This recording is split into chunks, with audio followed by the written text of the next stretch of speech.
Olá, pessoal! Sejam todos bem-vindos a mais uma aula do curso de Computação na Escola para Mulheres com o módulo de Introdução ao Scratch. A gente vai dar continuidade à nossa aula de hoje e, bom, a gente viu na aula passada o que é o Scratch. Criando uma conta, a gente aprendeu também como é que cria ou acessa, né, ela.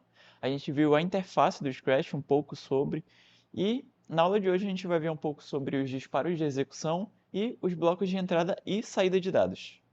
E bom, o que é que seria o disparo de execução e os blocos de entrada e saída de dados?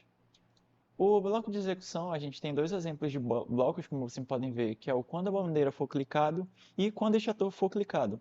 Esses são dois exemplos para que seja dado o início ao nosso programa.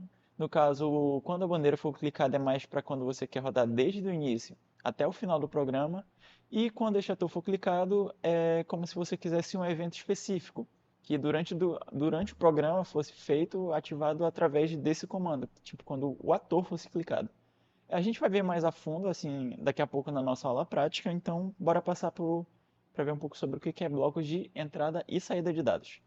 E bom, como o próprio nome diz, entrada e saída de dados se refere a utilizar dados. Eu tenho um exemplo do bloco Pergunte qual é o seu nome e espere. Nesse exemplo é uma entrada de dados, porque ele está perguntando para o usuário qual o nome desse usuário.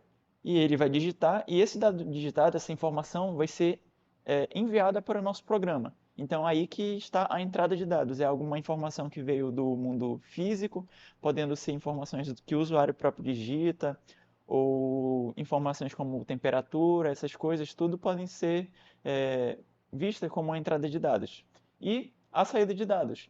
A gente tem um exemplo aqui com o bloco diga olá por 2 segundos, onde o meu programa ele vai mostrar para o usuário a mensagem olá, por 2 segundos no caso. Então, aí que está a saída de dados. Após o processamento, ser realizado a entrega desse resultado. Ser mostrado para o usuário o que o meu programa irá gerar. Essa é a saída de dados.